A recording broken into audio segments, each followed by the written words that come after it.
Bismillahirrahmanirrahim. Assalamualaikum warahmatullahi wabarakatuh. Alhamdulillahi wa kafa wa salamun ala ibadihi alladhina istafa, amma ba'd. Hadratul muhtaramin, para alim, para ulama, para asatidz, para hadirin dan hadirat jamaah salat tarawih rahimakumullah. Alhamdulillah rabbil alamin. Hari ini kita menyelesaikan hari yang ke-25 di bulan suci Ramadan 1446 Hijriah ini. Dan malam ini kita masuk ke malam 26. Itu artinya hanya tinggal beberapa hari Ramadan akan segera berlalu dan meninggalkan kita semua. Mudah-mudahan sisa hari yang ada ini dapat kita maksimalkan dengan sebaik-baiknya. Dan mudah-mudahan apa yang sudah kita tunaikan senantiasa mendapatkan ridha Allah dan diterima oleh Allah Subhanahu wa ta'ala. Amin ya rabbal alamin. Para hadirin dan hadirat, para bapak, para ibu rahimakumullah, di dalam dua kesempatan yang lalu kita sudah membahas tentang dampak puasa, khususnya dampak itu yang dirasakan oleh orang terdekat kita, yaitu keluarga kita. Maka jika di hari Sabtu yang lalu kita membahas satu ayat di dalam Al-Quran yang menceritakan tentang perumpamaan rumah yang paling rapuh, yaitu rumah laba-laba, maka jangan sampai rumah yang kita bangun di dalamnya itu berisi seperti rumah laba-laba. Maka dari itu, sebagai salah satu juga yang dampak dari puasa yang kita lakukan, jika yang kita lakukan itu betul-betul benar, maka yang akan muncul adalah ketika Allah menyatakan la'allakum tattaqun. Maka takwa itu tidak hanya untuk bagaimana diri kita ini baik secara individu, secara hubungan kita vertikal kepada Allah, tapi juga baik secara horizontal. Maka dari itu, kembali lagi di dalam perihal rumah, di rumah tangga, di keluarga kita, maka memang rumah atau keluarga itu menjadi peralatan sosial yang paling mendasar, yang nanti seringkali permasalahan-permasalahan sosial yang ada di masyarakat itu karena berangkat dari permasalahan yang ada di dalam keluarga. Kita ambil contoh misalnya seorang anak yang dia kurang mendapatkan perhatian, atau mungkin komunikasi di dalam keluarga itu kurang berjalan, sehingga akhirnya mencari pelampiasan di luar. Padahal itu bisa jadi sangat-sangat membahayakan bagi jiwa seorang anak. Maka dari itu, kalau kita lihat di dalam Al-Quran, itu ada pola-pola komunikasi yang sangat-sangat efektif yang Allah sudah menyampaikan kepada kita di dalam firman-Nya, di antaranya dalam surah Al-Ahzab. Allah berfirman, ya ayyuhalladzina amanu taqullaha wa qulu qawlan sadida yuslih lakum a'malakum wa yaghfir lakum dzunubakum. Al-ayat.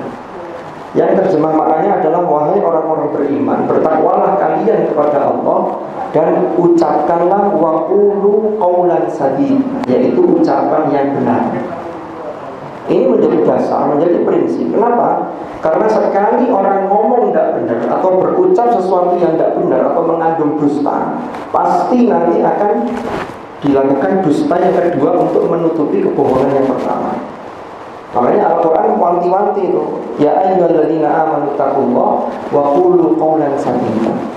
Bahkan jaminannya kalau orang bisa mengucapkan dengan qawlan sadida, itu lanjutannya yuslih lakum a'malakum wa yaghfir lakum dzunubakum. Niscaya Allah akan memperbagus amal-amal kalian. Allah akan memperbagus perilaku-perilaku kalian. Ternyata ucapan dengan perilaku itu bersinambung. Orang yang ucapannya dikit-dikit, ucapannya jelek, ucapannya buruk, itu mesti nanti nyambung dengan perilakunya.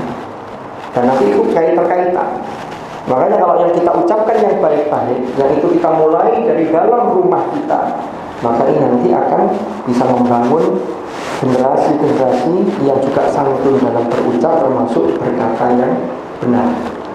Para hadirin dan hadirat rahimakumullah, ternyata tidak hanya itu, di dalam Al-Quran banyak sekali ada termasuk qaulan karimah. Kita diperintahkan untuk mengucapkan kata-kata yang karimah, yang mulia.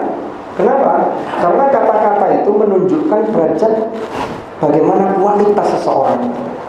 Jadi kalau seseorang itu ngomongnya kesana kemari dusta, ngomongnya buruk dan seterusnya, itulah sesungguhnya kualitas orang tersebut. Maka ini di Quran ada waqulu qaulan karimah. Ada juga waqulu ma'as shadiqin. Itu yang ada di dalam surah At-Taubah. Ya ayyuhalladzina amanu taqullaha wa kunu ma'as shadiqin. Jadi kita kalau ingin menjaga bagaimana komunikasi yang baik, sebagaimana perintah Al-Quran, itu lagi-lagi wa kunu ma'as shadiqin, dan kalian tetaplah berada bersama orang-orang yang benar. Maka kembali lagi, kalau di keluarga ini sudah kita pupuk sejak awal, maka insya Allah akan muncul generasi-generasi yang baik. Karena tantangan kita hari ini tidak sederhana. Kadang orang tua sudah memberi contoh yang baik, tetap kita doakan, tapi ternyata anak-anak kita mendapatkan pengaruh dari luar, mendapatkan pengaruh dari internet, mendapatkan pengaruh-pengaruh negatif dari media sosial dan seterusnya. Ini tantangan kita hari ini. Tapi satu pesan yang di dalam surah An-Nisa, Allah berfirman, wal yakhshal ladzina lam taraku min khalfihim dzurriyyatan dhi'afan khafu 'alaihim falyattaqullaha wal yaqulu qawlan sadida. Wal yakhshal ladzina lam taraku min khalfihim. Hendaklah merasa takut orang-orang yang seandainya mereka itu meninggalkan generasi setelah mereka itu dzurriyyatan dhi'afan, yaitu generasi atau anak cucu atau keturunan yang lemah mentalnya, lemah imannya, lemah ekonominya, lemah keilmuannya, lemah apapun itu, kita khawatir. Sebagai orang tua kan punya kekhawatiran itu. Ternyata kata kuncinya apa? Setelah Allah menyatakan dzurriyyatan dhi'afan khafu 'alaihim, ternyata kata perintahnya adalah falyattaqullah wal yaqulu qawlan sadida. Sama dengan yang di surah Al-Ahzab tadi. Hendaklah mereka senantiasa bertakwa kepada Allah, dan hendaklah senantiasa mengucapkan ucapan-ucapan yang benar. Karena kita ini seringkali, mohon maaf, kita menuntut dan berharap anak kita untuk menjadi anak-anak solih dan solihah. Karena tidak ada satu orang tua pun yang tidak ingin punya anak yang tidak soleh, itu tidak ada. Tetapi kadang yang masih sering saya dan panjenengan mungkin lupa adalah bagaimana kita mengupgrade kesalehan kita sebagai orang tua, karena nanti akan berdampak kepada anak-anak kita. Mudah-mudahan momentum Ramadan ini betul-betul bisa menjadikan sarana untuk introspeksi diri kita, sehingga kita secara pribadi lalu kemudian keluarga kita ini semakin baik, semakin dekat kepada Allah, dan semakin berkualitas dalam segala hal. Mohon maaf, wallahu muwaffiq ila aqwamit thariq. Hadallahu wa iyyakum ajma'in. Al-'afwu minkum. Assalamualaikum warahmatullahi wabarakatuh. Assalamualaikum warahmatullahi wabarakatuh.